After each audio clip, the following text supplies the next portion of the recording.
right. Hi, everyone. We wanted to welcome you to the best field of medicine and surgery there ever was. Congratulations on your match. I'm Zainab Farzal. I'm currently the chair of the resident section of Academy. We have an exciting lineup for you guys today, including some surprise guests, discussion of some exciting opportunities that lie ahead of you, as well as a panel to help you get a head start. Without further ado, I'm going to go ahead and introduce our first speaker, Dr. Murati, who has been instrumental in the Academy National Medical Student Forum. Dr. Murati is the Chief of Laryngology at the University of Washington. He was also the past president of the Academy, has previously been involved as an associate editor of JAMA Odo, and has won many awards and accolades. He's also an advocate for trainees around the country. Thank you, Dr. Farzal. Thank you to our section of residence fellows. Thank you to our leadership, which we're going to hear from in a second. And mostly, like Dr. Farzal said, welcome to otolaryngology. Great job. It's a whole lot of heart and brains and work and luck and a little bit of everything that goes into being here, and we're appreciative. I've encouraged our folks who are living the life that you're all headed into to think about the horizon and the future, and also some about the practical. So I hope we can shape a good conversation for all of you. Thank you. Welcome to the Academy and welcome to otolaryngology. Thanks, Dr. Murati. We also have some surprise guests for you guys to help welcome you into our field and share some words of wisdom. You all know and have heard of Dr. Bradford. She is the Dean of the Medical College and Vice President for Health Sciences at the Ohio State University Wexner Medical Center. She joined Ohio State after having been the ENT Department Chair in Michigan in 2009 and Executive Vice Dean for Academic Affairs in 2016. She's also the current Academy President. Take it away, Dr. Bradford. So thank you so much, Dr. Farzal, and thank you so much for the opportunity to join this webinar tonight. It's great to see everybody. Wish it were in person and hope it will be in person soon. But first and foremost, I want to congratulate all of you for matching into what I truly believe is the very, very best specialty on the planet, which is otolaryngology, head and neck surgery. As both a dean and an otolaryngologist, head and neck cancer surgeon, I am so excited to welcome you to this specialty. Again, you have really chosen an outstanding profession, and I think the best. So I want to actually spend a few moments providing some advice. And I think it's one of the hardest transitions. This is not to scare you, going from being a medical student to being a resident. And so I just want to give you a few pieces of advice, pearls of wisdom. First, ask questions. I've always said, you don't know what you don't know. And it's really, really true as you make that transition from medical school to residency. And all residency training programs are really designed for patient safety and quality. And there's always a team of people around to ask questions to. So be humble and be sure to ask those questions when you're not sure. Second piece of advice, take care of yourself. I have been known to give a talk, which is where I talk about how important it is to put your own oxygen mask on first so that you can help others. You're entering a period of time when you're going to have to work pretty hard, but I want to just make sure that you do put on your own oxygen mask. We've all been on a plane. We've all heard those instructions. And I think every day for us to provide care, quality care for others, we first have to provide care for ourselves, forgiveness, acknowledgement, and there are always friends and family to talk to. So if you're unsure, struggling, reach out, phone a friend. Third bit of advice, be humble, yet be confident. You are entering, again, the best profession on the planet, and you are highly qualified. So be humble, yet confident. Medicine is both a calling and a privilege. I actually think medicine is not for everybody. I really think people who wish to care for patients and be part of this servant profession really are called to do so. And every day, remember how important it is to have the privilege of sharing that moment and many moments with patients and families who are oftentimes really struggling with illness. Not always, but many times struggling with illness. And my favorite, and I think this is really true of life, but certainly true of residency, the days are long, yet the years fly by. So cherish every moment. So, so what a perfect day to welcome all of you to this amazing profession. I will say today is National Doctors Day. In just a matter of weeks, you will finish medical school and become physicians, and some of you already have. I am delighted to wish all of you happy Doctors Day and all the best in your residency training programs. Have a wonderful evening. Thank you. Thank you so much for your kind words, Dr. Bradford. We really appreciate it. And thank you again for your time. I'd like to introduce our next speaker. She's Dr. Chandrasekhar. Many of you have seen her around at meetings, I'm sure. She's an otologist and a neurotologist, as well as a partner at ENT and Allergy Associates Practice in New York. She was also a past president of the American Academy of Otolaryngology from 2018 to 2019. She's been involved in multiple outreach efforts throughout her career and has been a mentor to a lot of people, including me. Thank you so much, Dr. Farzal. Thank you so much to all the people who arranged this, and to Dr. Murati and Dr. Bradford. I hope you guys were writing, because I always take notes when Carol talks, because the pearls just kind of flow out of her mouth and Dr. Murati's mouth. So take some notes. It never hurts to take notes. I was actually president 2016 to 2017. So I did not tread on Al's presidency. I know you're going to learn a lot from Dr. Murati, from the panelists. Welcome. We're so excited to see you.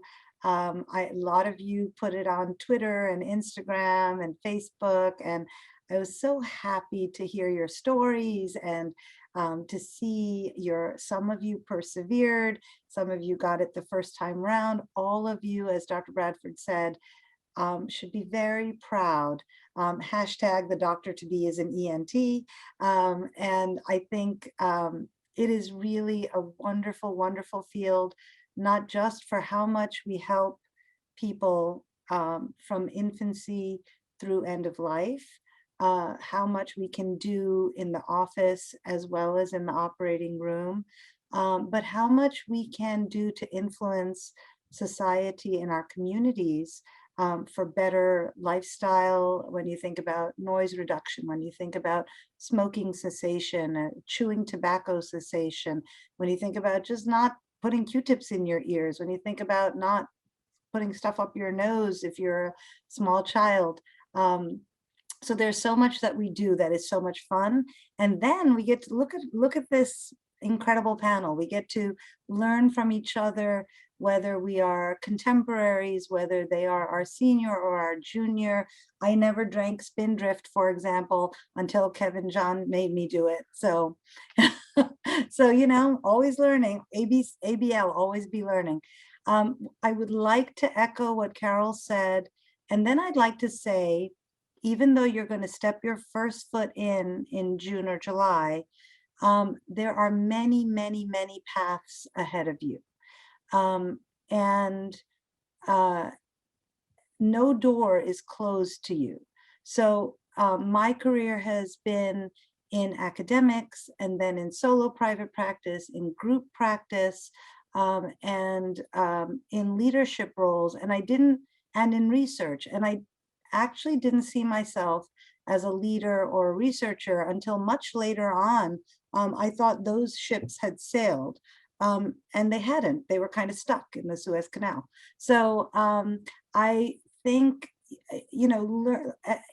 be a sponge, learn everything. You want to learn in the next few years to be the best otolaryngologist you can be. Don't lose your humanity. because it's what makes you and makes our specialty special. And always remember, all the doors are open, and there are many of us here who will be thrilled to listen and lend any words of advice we can, or simply make the connections that you need for whatever becomes your next goal. So enjoy, enjoy, enjoy, enjoy. It's so much fun to be a resident. I miss those days a lot. Enjoy the time, enjoy every day, and enjoy looking back as you go forward and seeing how much more you know today than you did yesterday.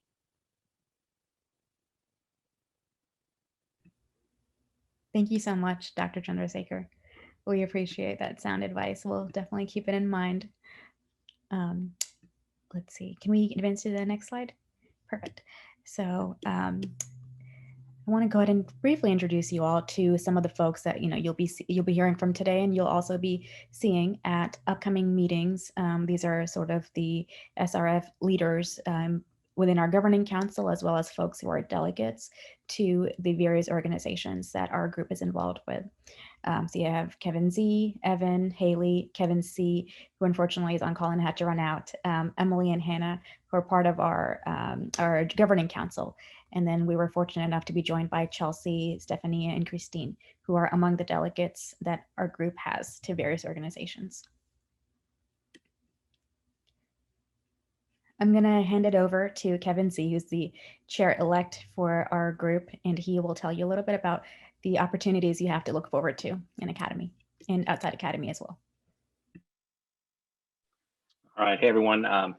So my name is Kevin Zahn. I'm at Ohio State. I just wanted to give you a huge welcome, because you're all going to be part of the section for residents and fellows the moment you become a resident. So it'd be helpful to know what exactly you're signing up for, I guess, with that too. So this slide just kind of shows you the numerous organizations that the entire SRF works with, and so we interact with the Board of Governors of the Academy. The ABOTO is a separate institution, completely separate from the Academy, that does our in-service and our board licensing exams. The American College of Surgeons, of course, the AMA, Triologic Society, the Society of Universally Otolaryngologists, and then our ENT PAC, which has a lot of fundraising and political action committee.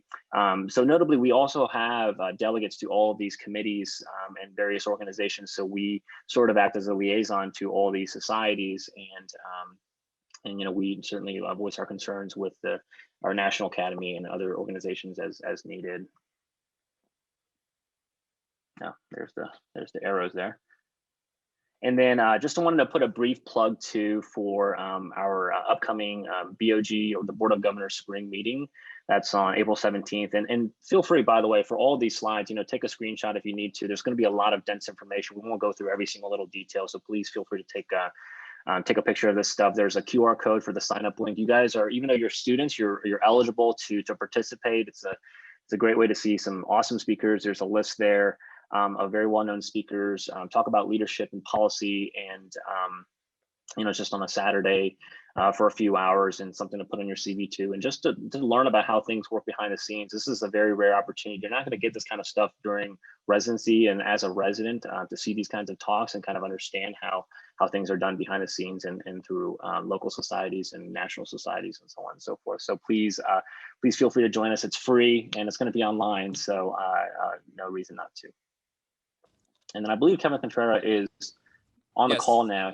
I did make it. I won't pretend like I'm not outside the delivery room waiting a pseudo exit procedure, but I did just want to share kind of my thoughts on why I am so passionate about this and still doing this, even though we got a crazy call going. So I think there's 5 major things that I think about. The first one is advocacy, and that was sort of my launch point. I kind of started with the AMA, but the Academy really works to advocate on behalf of both you, your patients, and our profession as a whole. And so you can definitely get involved as a medical student, as a resident, to really start to build those bridges. And you can do so both directly going to Capitol Hill through health policy leadership grants, or just joining the ENT PAC to start to work towards legislation. We also do a lot to support international efforts, although the Academy doesn't have its own humanitarian efforts. It does support those that may be happening at your local institutions through grant funding. And then similarly, a lot of us are, within academic medicine, and we support research efforts from anywhere from, $5,000, which may be a project that you're doing on the side, or for those of you who may be interested in taking an additional year off, up to $80,000. You can also get more involved with things like reviewing grants or reviewing manuscripts by joining the Otolaryngology Head and Neck Surgery Journal as a reviewer. And there's a full training program for folks who might be interested. Next slide there. And then, bigger picture, I think all of us who are involved with the SRF are doing so because we, enjoy opportunities to lead. And so you can do that in a bunch of different ways. All those organizations that Kevin Zahn had mentioned, we have representatives on each of those. We also have residents on all of the committees that are happening within the Academy. So for example, I'm interested in pursuing head and neck. And so I'm on the Head and Neck Education Committee, and it's as easy as putting in your application, and you always are welcomed. Similarly, other organizations, the AMA, SUO, the PAC, all those things. And then lastly, if you're particularly crazy like we are, you can join the SRF Governing Council, and we have a wonderful time doing it. And the last thing I'll just note is that really holistically, it's just a wonderful opportunity to network not only with those who may be leaders in the field, but to create lasting friendships with residents who you might not otherwise get to know with your program. You go to the next slide. And we also tend to have a lot of fun too. And so there's a lot of opportunities to get involved with, and we'd love to have you. That's it for me. Yeah. Thanks, Kevin's. Appreciate it. And Kevin C., thank you for hopping on from labor and delivery. Go save a baby's airway and life. We appreciate you joining us. I'm going to hand it over here to Haley, who is our member at large, and our social media queen. Social media queen. Great. Well, we're pretty social around here. Probably some of you have already gotten involved in some of the social media stuff. We've seen all of your posts about matching, and we're just really excited to have you around. So I got the fun thing to talk about how we interact socially, not only at meetings, but we actually have our own online forum through the Academy website that's called ENT Connect. And you'll be already looped into the section for residents and fellows automatically when you become a resident member. And then of course we use all of the normal ways of interacting as well. And I really followed the rule of having minimal text on the next slide. So get ready. This is my very minimal text slide of all of the important people and things that you should follow on the various social media outlets. The most fun ones are listed under fun. They're the best meme accounts, the funniest things to send across to your friends, mentors. I think I talk to my fellowship director more through memes than I do in person. But please feel free to follow all of us. We'll share lots of good information, fun posts, and maybe some advertisements for LaCroix or Spindrift, since that's what we like around here. Also, there's lots of podcasts that you can listen to. I use them actually for board prep, but they're also fun and usually have huge leaders within the field. So super duper recommend getting those downloaded onto your Spotify as you go forward. Definitely take a screenshot. You'll have a recording of this later, but follow away. And I'm at Dr. Haley Bourne, 2 Ys, for all of you who want to follow me. Awesome. Thanks so much, Haley. I hope everybody took a screenshot of that slide. We're going to move on to the part I think most of you have been looking forward to the most. That'll be our Q&A. We have a nice spread of folks on this panel. We have Stephania, Hannah, Emily, Evan, Chelsea, and Kevin Z on here. And they're, as you can see, kind of spread out in their training years. Moderating this panel will be me, Christine Situn, who's our ACS, American College of Surgeons delegate, as well as Dr. Maradi. There were some questions that you all submitted ahead of time with your registration forms, and there were some of those that really stood out to us. So we'll start with those, and then we'll open up to you guys submitting live questions as well. Remember again that there is a Q&A box at the bottom of the screen, and that's where you can submit your questions. We have about 40 minutes left in this session, but the important thing I want to remind you all too is that in terms of, you know, questions about prepping for intern year and everything, we will have another session in April 20th, and we'll share that information at the end of the webinar again. So there'll be more opportunities to answer questions about that as well. I'm going to let my co-moderator, Christine, pose the first question to our panelists. Hey everyone, I'm Christine. So the first question we wanted to start with for the panelists is, what are the expectations for day one of my intern year? Well, so not much, just come excited and happy. We don't expect you to know everything and anything about ENT, but just come eager to learn and, you know, be excited about everything. Hi, everyone. I'm Hannah. I'm one of the PGY2s at Ohio State. And I would say expectations day one of intern year are coming with a positive, open-minded, upbeat attitude, being curious, energetic, asking questions, every single little interaction or thing you see or learn, like where you can find something or how you can facilitate, you know, a procedure like more easily. Each of those is a learning experience that will just build on each other. So just soak it all in. I think being proactive is important, reading ahead for cases, and then also just anticipating needs on rounds. If you know someone's gonna need a dressing change or this or that, those will be just good things to just stay ahead and be proactive about. And lastly, I think just being a team player, thinking about, you know, what kind of sign out you want to give and get, and those transitions, staying humble with all your teammates, including kind of staff you interact with, and never being afraid to ask for help. Yeah, on that note of being ready with everything with tongue depressors and stuff, I actually got myself a call bag together on the first day so that if they asked for anything, if I was at a new hospital, I didn't know where anything was. So it was helpful to have everything just kind of like in a bag ready to go for day one. I think important is to set some good habits up front too, as far as like sleep wise, breakfast, snacks, things like that. As basic as it sounds, you know, when and how to exercise and where. Those basic things when you move to a brand new place and have a brand new schedule are just going to definitely pay off long term. Awesome. Thanks, Hannah and Chelsea. Appreciate it. Our second question that y'all had submitted that we thought was interesting was, what is something you wish you had known beforehand going into training? We can sort of have three different people kind of address this, since it can be different things for different people. And I'm sure there's a lot of things that we all wish we had known. I'll let Stephanie start with this, and then we'll hear from Evan and Emily as well. Yes, thank you guys. Welcome. Again, I agree with everyone else. This is the best specialty ever.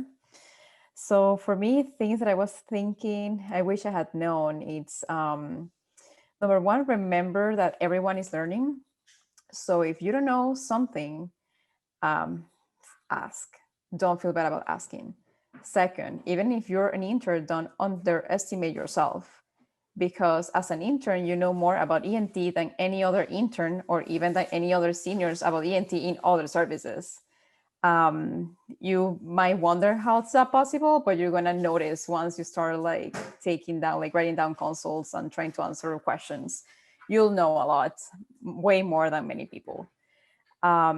Second, remember that if you end up having to hold the pager as an intern, don't freak out. Every time the pager goes off, that doesn't mean that there is an airway emergency. That's not true. Mostly it's for work or like non-emergent consults, But let's say that it is an emergency. It doesn't matter. You have your junior as a backup and your senior as a backup. So there's always someone to help you out. Lastly, enjoy your time off. Don't get freaked out that you need to like overdo things or overworking or whatever thing when you're off. If you have time off, you have a golden weekend, do something to disconnect. That is very important to have a fresh start the following week.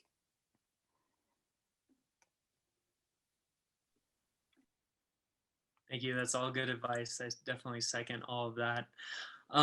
What I would say is it's really easy to get sucked into the little things. And then kind of the other side of that coin is try to remember to focus on the big picture. Kind of what I mean by that is, especially during my first few years of residency, I always thought of myself as pretty laid back, not too excitable. I just found myself getting frustrated over just little things every single day and kind of just get into a mindset of just kind of everything really being down and frustrating.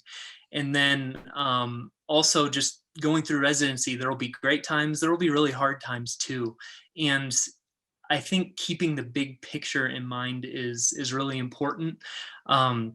I really love the line that Dr. Bradford said, that the days are long, but the years fly by. They really do. And really the big picture is we're here to learn, and there's so much to learn, and we're here to take care of patients. And even though certain days might feel terrible, certain weeks or months might feel terrible, in the long run, it's really amazing to be able to learn the things that we do, and also to focus on our patients, because that's really what we're here for also. Hey everybody, I'm Emily. I'm really excited to be on this panel and kind of seeing all of you guys, the future of our specialty, joining us. I also want to kind of echo everything that everyone has kind of said previously, but it really is okay not to know things. I remember as a med student looking to the residents as like gods, almost like, oh, they must know everything. They know. We don't know everything, and it's okay. And it's important to admit or ask when you don't know, because it's not dangerous to not know, it's dangerous to not ask. I think also prioritizing kind of what Evan Stefania were saying in terms of not getting into the little things. There's things that are okay that you can kind of figure out, and things that you really need to kind of work on. So I remember I kind of make a joke every year. I don't know if you all have seen the Scrub episode where it's day one of intern year, and main character pages the attending to ask about Tylenol dosing. This is a medication that we've all been taking our entire life. There's certain things we can kind of look up, and it's okay. And not everything is a life or death sort of decision that we're making, kind of trying to depict that, you know, is this particular thing, you know, super important and perseverate on it, or do I need to kind of make a decision, move on?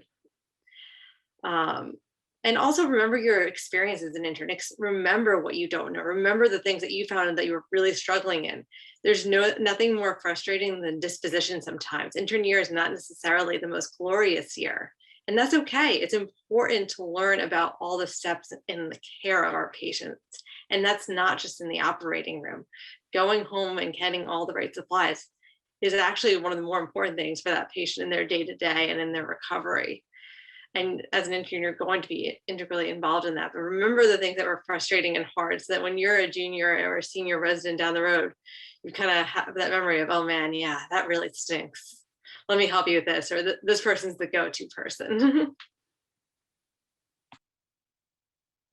I would also like to bring up a comment that Hannah said earlier about like healthy styles, lifestyle, like prepare healthy snacks and try to exercise. Unfortunately, I guess I was not good creating those habits beforehand. So I must say that the first years of residency, the first 3 especially, were the unhealthiest ones for me. I guess I also was frustrated, as Evan said, with so many things, and I was caught up in so many different things, and I was trying to be the best all the time. So I didn't necessarily take good care of myself, like in terms of diet and exercise. And that really takes an extra toll, more than what residency takes on you as you progress throughout training. it's very important to try to stay healthy throughout the way, because it's going to give you more energy. It's going to give you like a clear brain to think. And it's in the long run, it's going to be, if you're not healthy, like the rest of the team is not going to function. One thing I'll just add really quickly, especially as you're doing a lot of consults and preserving your physical, health, but also your mental health. And one of the things that I found myself doing early on in residency was, we all complain and commiserate about certain things, but try to really focus your mental energy on things that you can actually change, and not institutional policies that you have no effect on. So, or try not to get into the habit of like asking people that are consulting you questions that you don't even care the answer to that is, like it's just things that you're asking just to be somewhat sometimes mean or whatever, like, did you even look at the ear? Like, just don't ask questions like that, because even if they did look at the ear, you're not going to trust their exam and they still need your help. So it's better to just see the patient anyway. So it's just kind of like, if your institution has a policy where you can only park however far away, and that's just the way it is, and try not to perseverate on that, because your mental energy and your emotional energy is really, really valuable. So if you spend it all on little things, all these little details, and you find yourself getting angry about, that will never change. That is the policy of the institution. That is the policy of however it is. And it's a futile exercise to do that. And I think that really helps with your sanity moving forward, and not getting frustrated or as frustrated as you could be. So. Yeah, I can actually summarize that as trust no one, Kevin. So not even like your core-residents, not because they're not good, but like when you see a patient, 10 minutes later, the physical exam can be different. And if a nurse calls you because of something happening with that patient, or they're not sure about something, just go ahead and see the patient. Something might have changed. And sometimes you just gotta laugh. Sometimes things happen, things don't go the way you want them to go, and it's okay. You gotta just accept it sometimes. Yeah, don't ever ask, do you even have an otoscope? Just don't ask that question. Just don't do it. Because you'll get consulted for otoscope all the time. Happened today. And it happens at every institution. You'll see too, like, there are things about residency that every single resident in the entire country or whatever in the world, they all have the same issues. It's not just institution specific. So That's why meme accounts are so great. All right, guys, I have one more question for you, Kevin. How is AutoMatch detached from reality specifically? Well, I think the thing to focus on, there's a lot of talk on AutoMatch. I think the thing to focus on is just, your match now. The hard part is over. Just try to focus on being the best possible resident, the best possible ambassador for your program and your institution. And just focus on that, because there's a lot of stuff that's written, especially you look at the A versus B column or whatever. Everyone reads this thing, right? And all this institution stronger than that institution is stronger than this, and it's just some of that stuff is just completely unfounded. Some questions about other people's culture, or how malignant a program may be, and that's just a lot of hearsay and stuff. And I just found this particularly interesting because one time I was looking at it, and just seeing what people were talking about, and I had just finished my otology fellowship interview, so I knew, from asking fellows, like, how do they interact with residents and what are residents typically doing for these kinds of cases. And then you see things like, oh, this institution is stronger than that institution in otology because of X, Y, and Z. And you're like, that's totally not true. Like, where is this information coming from? So just, there's a lot of things on there that really aren't grounded in reality. And so just kind of keep that in mind. And there are people that, past couple of years, there was somebody who was fired from an institution, and they relentlessly tried to slander that institution's name by posting all sorts of nonsense. And, there's stuff like that happening all the time. So just be aware of that, and not believe everything that you read, so. Dr. Farzal, I'd like to make a general comment. One of the themes going through this is really, it's like this tribal thinking, and I'm guilty.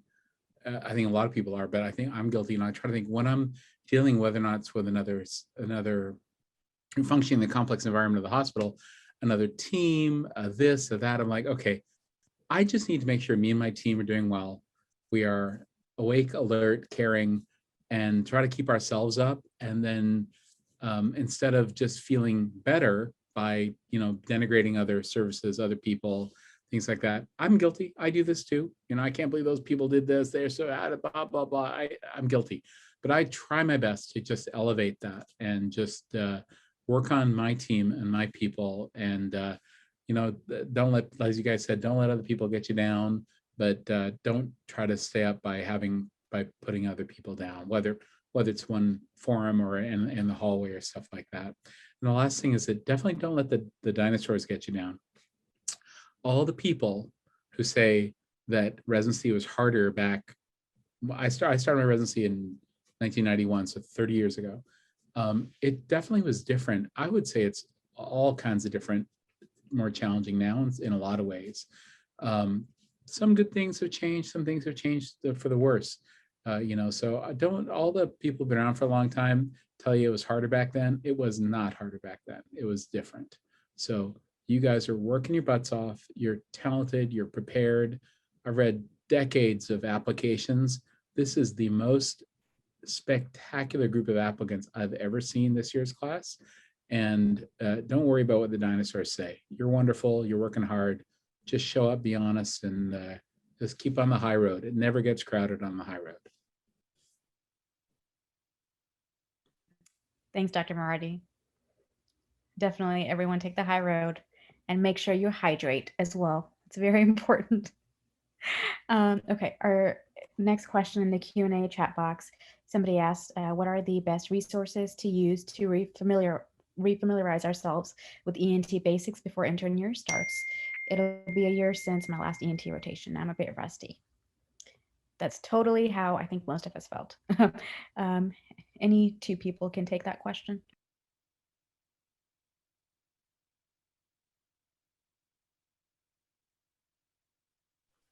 I'll just chime in real quickly because I was sorry. As an unmatched applicant, I took a year off, and I was even more worried about that question because I was like, oh my gosh, I haven't been in medicine for an entire year. I wouldn't worry too much about it, honestly. I think so much of being good intern is just being very teachable. It's being organized. Like so much of, I guess going back to that previous questions, like things you wish you had known about residency before starting, is that like residency is so much more about than just having clinical knowledge about ENT. It's about professionalism, it's about teamwork, it's about how to communicate effectively, how to make a list and get tasks done efficiently and follow up on things. So if anything, those are probably the more important skills for you to have, is like making check boxes and following up on stuff throughout the day. If a CT scan was ordered in the morning for morning rounds, and checking your list and checking to make sure that that is done, and maybe talking with the nurse to see why it wasn't done in time, or how you can expedite that, or how getting discharges out for. So it's all these little organizational, logistical things that are so much more important for a good intern to have than necessarily the clinical skills. But we'll have a separate panel for this specific clinical questions in the future. But books like ENT Secrets and stuff like that, that's all fine if you really want to get into the weeds about that stuff. Yeah, I was just going to say, I mean, I was also a reapplicant, so I was also very worried, but I had multiple people tell me, don't read, enjoy your time off before you start, because once you start, you're just kind of going to like hit the ground running. But if you do want to at least get something, I think that kind of like eased my mind a little bit, at least like having the tools that I needed. I had ENT Secrets. I'm in my office, so I just grabbed them from my desk, but I also had this handbook of otolaryngology book that was helpful to have kind of just in my bag. If somebody were to ask me a consult that I didn't know, I could just like pull it out real quick. Now with so many online resources, I just look things up on my phone, but that was a good one that I had.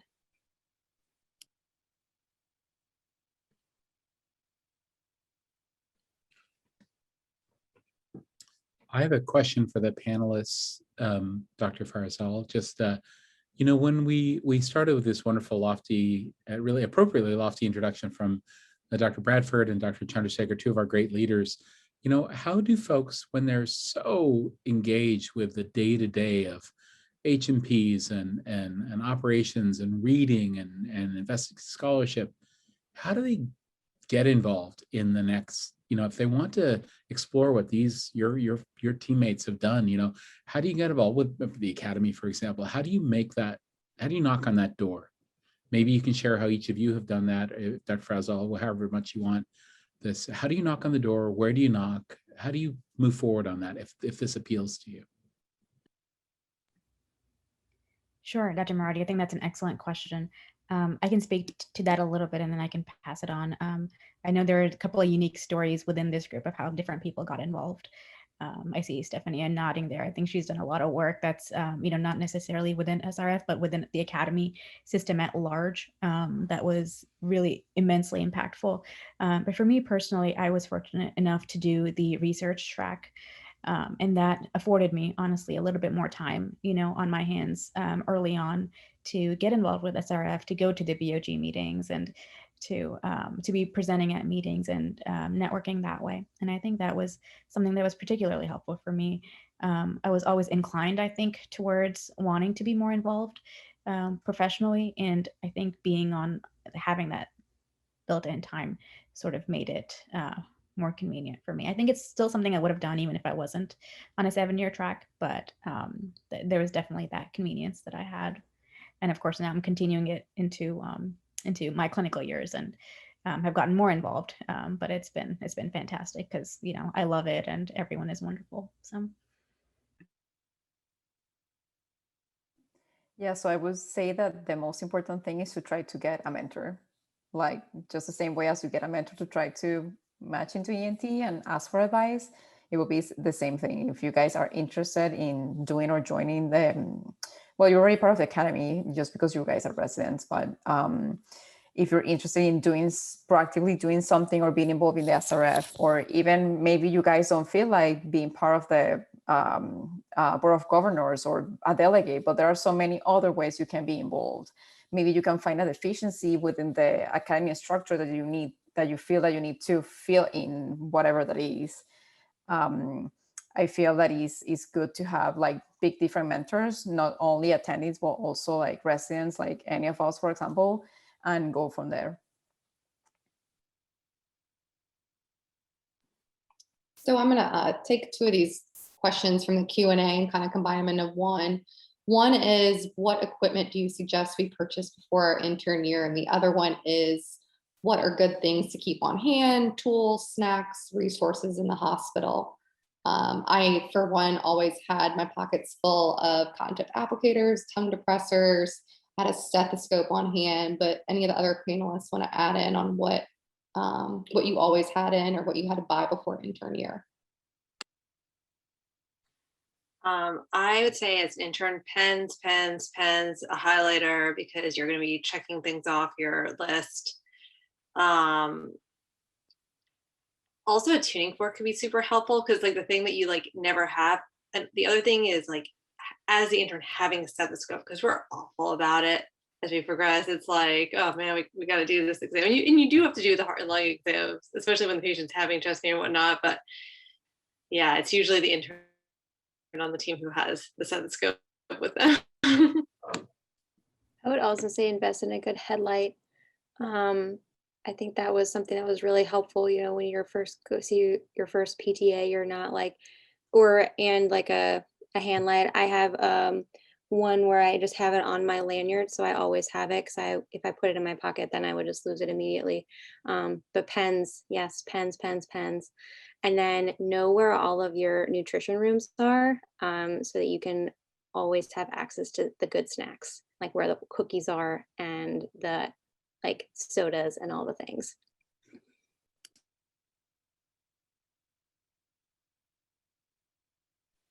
I would say headlight is definitely the most high yield, if you want to use that word, or sick of it already. Equipment to have, just because you use it for trach changes, you use it for looking in a mouth. I mean, just to do, using both hands and having a headlight it's just critical. So. And this could be like a camper's headlight. It does not have to be some expensive thing. It's like a light that you can easily portably bring and put on your head. And if you get one of the ones that you can, hook up and recharge, that's a lot more environment friendly and a lot more, just a lot more durable than the battery powered ones. Multicolored pens. That's a good one too. I second that. I love my multicolored pen. Or if you have a junior like Hannah who keeps giving you her multicolored pens, you just end up using them all the time and then still losing them and then getting more from her. So I've been stealing a multicolored pen. I have a set of trauma shears too that I got from, I don't know, Amazon, like with my headlight. And I thought that was kind of helpful for like big dressing changes when you have like huge head wraps or things to take down. But you can always find a suture removal kit too. So there's a whole other session for supplies that you can get like in the supply room. I feel like that you should have on you, but that's mostly like dressing dependent and stuff. So We need to get some Academy branded headlights for everybody. Yes. That's the next item we need. It'd be awesome. yeah, with an SRF link or something like that. Yeah. Just have them SRF. It'd be QR perfect. code on it. I wore my Academy scrub cap the other day, so rep it. Nice. Alrighty, we'll move on to our next question here. Somebody asked Dr. Goncalves in particular, but for everyone who wants to chime in, how did you approach finding a mentor for your T32 time? Did you try to think ahead to what your academic career might look like, making yourself more appealing for funding sources in terms of skills and experience? Not sure how much I should be thinking about this. That's a very good question. I'll let her start and then I can chime in too. Yeah, thanks for the question. Actually, I think this goes for everyone, not only in the T32 program, because throughout your career, you'll need a mentor. I guess most of you don't know what you want to do, if you want to be general ENT or if you want to do any fellowship. I guess in my mind was already very clear that I wanted to do neurotology from day one. And actually I had something on my side, which was, I see Kevin like, gave me thumbs up. My other good thing that I had is like I had done already research in my program for like a little over a year anyways. So I knew what I wanted. However, weirdly, I didn't end up doing my research year in otology. I ended up doing it in someone with rhinology. And the reason being is because the techniques that I wanted to learn were more in this other lab related to smell and olfactory or olfactory in general than in the hearing labs, because I had already spent almost 2 years doing hearing research. And I knew most of the things that everyone was working in the department. And I felt that I needed to get to know more other techniques that I could use in the future, regardless of whatever path I choose. So that was my main motive to do that research year, something not related to ear. So I did it related to stem cells, and basically that helped me to understand more a little bit of adult neurogenesis, more or less. And I think that's something that is adding up to my CV for sure, regardless of the fact that that year was olfaction. I think that in terms of the funding sources, it's very difficult. I guess most programs, if you're in a research track, they will try to push you to apply for a core grant or some sort of resident grant right before you start your research year. So basically, you need to start thinking about this either during your PUY 1 year or second year. So it's almost impossible to just get a project from very, very scratch and get funded. Most of the times what happens is that you find like a mentor and that person already has some preliminary data, and you just need to help them put that together so you can get that, that funding hopefully, and then finish or complete the project. I think one perspective I'd give, in addition, totally with you, is, understand, there's a kind of levelly, but understand what it is that the person that's mentoring you or giving their advice, understand what they're up to. Are they, and the motives are not unwholesome. They're good. But a better co-vector with your vision for you, really hang on to your vision of what you're here for, and just filter that through their desires, their sincere wish to energize your career, but I have a pretty good idea what they want out of this relationship as well. Yeah, I totally agree, Dr. Murari. That's very, very important. Like a mentor is not only a person, they kind of become more than your mentor, even your friends, and someone that will basically be carrying you under the wing until you're able to show your maximum potential and you're able to achieve your goals. So it's very important that whoever you choose is someone that obviously is like a specialist or someone that knows what he's doing, someone that you feel empathy with, because maybe you admire a lot someone, but maybe that person is not the best person for you. So you need to admire the person, have good empathy with that person, and try to build that relationship throughout the years. Yeah, and the last thing I kind of want to add to what Stephanie and Dr. Marati said is that, I think we all stressed out a lot in the beginning, trying to imagine what our future academic careers may look like. But the truth is, that's going to evolve over time. You will change your mind, or you might not change your mind. But for me, like I did my time in a computational rhinology lab, and I loved it. But then I ended up doing an MPH at the same time, and I think now more so, I want to focus my research more so on health policy than on computational stuff. And you just never know. I think opportunities present themselves to you as you go, and you just never know. You might end up doing something completely different from what you thought. So go with your gut, get plugged in. I think getting plugged in to start with what you think you should be doing is a good place to start. And then from there, honestly, it sounds kind of cheesy, but fate kind of takes over and you sort of get pulled in the direction you should be going in. I just want to add that there's also, don't be afraid to have multiple mentors. Each mentor has a different purpose, and some are for research, some are for clinical, some are for surgical, some are for, and I don't think anyone's going to be offended if you have multiple mentors. Even though I'm going into neurotology, I have all of my otology faculty, of course, as mentors for various reasons. My main mentor here is Laura Maturka, who's one of our laryngologists. So, and she and I meet, once every month or two, just to talk about life and residency and fellowship and all sorts of stuff. So I have another question for y'all. So this is the Q&A. Basically, how do you balance learning and being a resident with leadership roles in the academy or at your hospital, starting with projects, etc.? And I guess in general, how do you balance being a resident, having a life, having a family, anything sort of along that line? Hey guys, I'll chime in. So I actually came into residency. I had one kid at the time. I have two kids now. Both of them are younger than 5.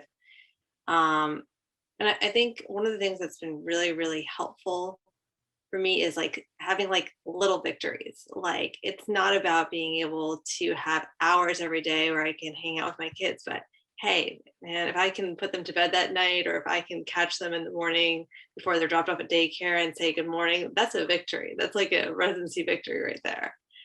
The other thing that I think is more broadly applicable beyond just family, but more in terms of various academic or leadership roles, is being focused and committed to the thing you're doing at that time. I think it's really easy to be in several different places on your phone, on your electronic medical record, and not being like focused in on what's going on in front of you. And also just having the attitude of, okay, this is what I need to do right now, meaning setting a time limit. If you say, okay, I've got, whatever it is for you, 18 awake hours today. These are the things I absolutely need to get done. And then there's the things that might be nice to get done. And saying, you know what, if I haven't finished this by 10 p.m., I got to move on to the next thing, or I got to go to bed, and sticking to that. And sure, things happen and you go over and nothing is perfect. And I'm guilty of that as well. But if you at least go into it, I think sometimes it can be a little easier to organize and keep yourself to a schedule. I'll comment a little bit on that as well. I think that's a great question. I think that's, for me, been one of the most challenging things in residency, is just learning how to balance everything you need to do. It seems like there's always a list of things that you should do that is beyond what can be done. And I think a lot of that is just kind of figuring out what's the most important, what are your priorities, and what are your goals, and really just focusing the things.